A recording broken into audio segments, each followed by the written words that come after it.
Boker Tov, good morning. Today is Friday, Erev Shabbat, Parshat Terumah, and I'm recording this in advance. Hopefully, by the time you receive this, I'll be in Israel, visiting with Yonina and experiencing a little bit of Eretz Yisrael for the first time in a while. This Shabbat, we are introduced to the furnishings of the Mishkan.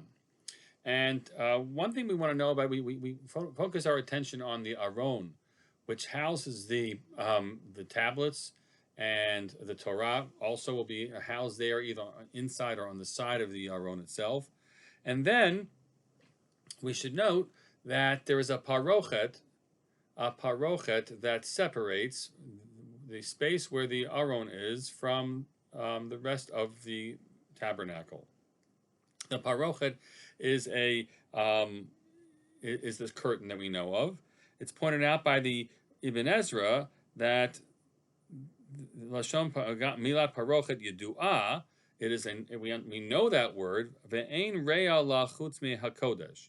We should know that it doesn't otherwise have a parallel use outside of talking about the holy.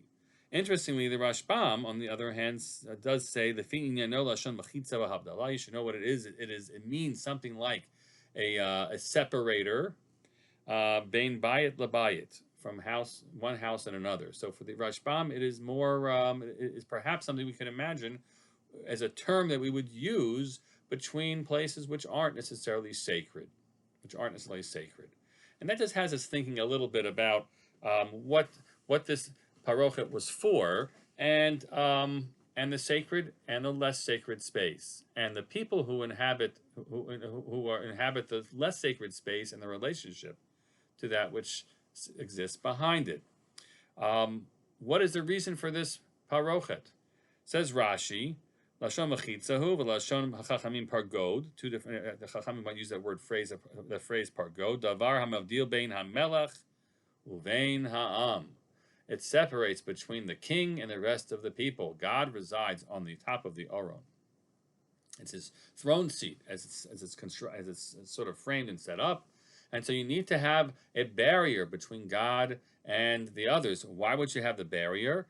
On the one hand, if it's not just God, but it's not just a king, any old king, but it's the Shekhinah. It is the holy presence of God, and that can be overwhelming in its force and power. So we need it for our protection, right? For our protection.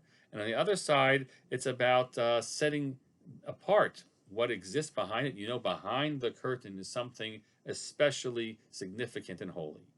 And we should note that in the Mishkan, this parochet was indeed a curtain.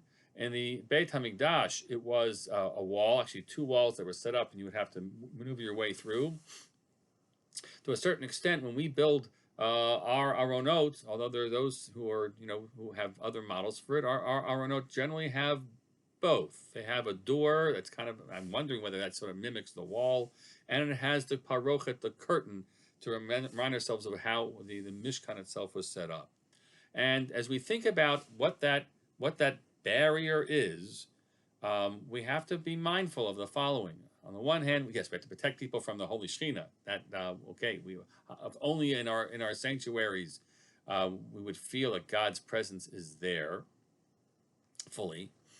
But if it is to help ensure that the Torah is going to be kept sacred, and we shouldn't somehow make it pedestrian, then we have an interesting balancing point to have, which is the more we protect it and put it behind an iron wall, solid walls, the more distant people might feel from it. And so we're balancing ourselves here between that which we're trying to make sure people treat with the utmost respect, but fearing at the same time that people will simply be disconnected from it. And so we've been thinking about this a lot as we've working out the construction for the Aron in our upcoming sanctuary. God willing, when we move into the sanctuary, that'll be sooner than the Aron and the new Mechitza will be prepared for us and ready for us, but eventually it will be there. and like we're kind of dancing around and working with this notion of inside and outside. Um, how much of a sense of what exists behind the aron should we have behind the excuse me behind the door and parochet should we have? And there was an initial sense by the design to try to actually have it, you could really see the Torah scrolls, in a very silhouetted kind of way. And our sense that, well, we have a challenge that, if you can really see the Torahs and you're not that really distant from them, you have to actually feel you should stand the whole time because we know we're in the presence of the Torah. So we kind of, looking for that balance point between blocked up behind those the door and the curtain, and or somehow connected to it. You'll see how God willing our new aron will emerge for us.